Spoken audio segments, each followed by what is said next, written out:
When someone is stuck in fat storage mode instead of fat burning mode, we can predict insulin is probably involved at some level. Most people think of insulin's sole role as the body's way to reduce blood sugar. But beyond insulin's blood sugar reduction and fat storage function, most of us have not considered the many metabolic roles insulin plays. For example, Dr. Kruse in the 70s accidentally dripped insulin into the femoral artery of a dog while doing a diabetic experiment. He found the artery that the insulin was being dripped into was almost totally occluded with plaque after about 3 months. Just the contact of insulin in the artery caused it to fill up with plaque. This phenomenon has been repeated in chickens and dogs over the years. I've attached a lecture by Dr. Ron Rosedale to the right. He explains, insulin causes the conversion of macrophages into foam cells, which are the cells that accumulate the fatty deposits. Every step of the way, insulin's got its fingers in it and is causing cardiovascular disease. It fills the artery with plaque. It constricts the arteries. It stimulates the sympathetic nervous system. It increases platelet adhesiveness and coagulability of the blood. Dr. Rosedale asserts that insulin affects aging or senescence and all our hormones in many ways. First, let's clarify the problem. As you know, insulin is elevated with the ingestion of carbohydrates, particularly carbohydrates without fiber. As sugar goes up, so does insulin, as insulin facilitates sugar into the cell. But at some point, the cell can only store and burn so much glucose. So it downregulates the insulin receptor sites, slowing down the ability of sugar entering the cell. With less receptor sites, the same amount of insulin has less of an ability to clear sugar from the blood and more insulin is secreted. Ultimately, insulin resistance occurs. The term insulin resistance really has two applications. The obvious one is too much insulin from excess carbohydrates. The second application refers to the cell when it can't tolerate the excess sugar and downregulates insulin receptor sites to limit intake. But if someone continues to consume carbohydrates, insulin will continue to be secreted. For a period of time, a patient will maintain normal glucose levels while having elevated insulin levels, or hyperinsulinemia. Insulin has many metabolic roles beyond blood sugar. Let's look at a few of them. Magnesium is necessary for the manufacture of insulin. However, insulin is necessary to pull magnesium into the cell.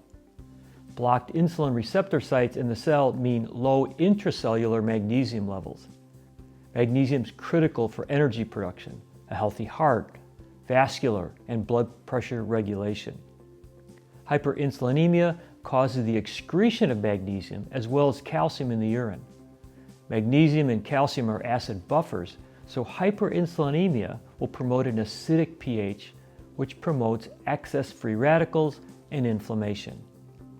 Excess insulin in blood causes retention of sodium, which causes fluid retention, which in turn causes an increase in blood pressure. Speaking of hypertension, high levels of insulin are one of the strongest stimulants to the sympathetic nervous system. Dr. Rosedale asserts that insulin resistance affects all our hormones and how they're converted to their active forms. The inefficient conversion of T4 to T3, the biological availability of our sex hormones, estrogen, progesterone, testosterone, as well as the repair hormone DHEA, have been tied to insulin resistance. There's a significant correlation between elevated insulin levels and certain types of cancer, namely breast, colon, prostate, and pancreatic cancer. Poor sugar regulation and insulin dysregulation has also been indicated in aging, memory problems, fatigue, anxiety and depression, immune suppression, obesity, vascular disease, and as I mentioned, heart disease. I've prepared a chart on some of the indicators for blood sugar regulation to the right. It lists the lab values I use as a screen for insulin resistance or dysregulation. The fasting insulin levels I like to see should be 10 or lower. Below 6 is ideal. Traditional lab values suggest treatment should begin when levels exceed 18.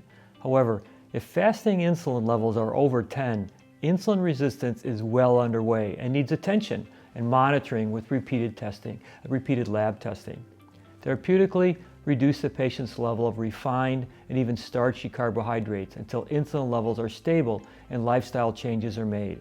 Also, exercise is crucial for anyone who's struggling with insulin resistance. Cells will burn sugar with activity and movement, so the best way to reduce sugar, besides not eating it, is to burn it.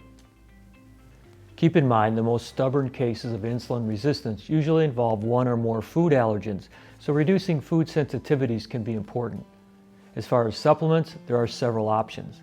The NutriClear Plus and the Metabolic Biome programs from Biotics Research are excellent. But let me remind you, start treatment with the basics and adjust from there as the patient changes their lifestyle. As you know, so many botanical agents are available to assist blood sugar regulation, but if the basic building blocks are not in place, the herbs may not work as effectively. Thanks for watching. I look forward to being with you again next Tuesday.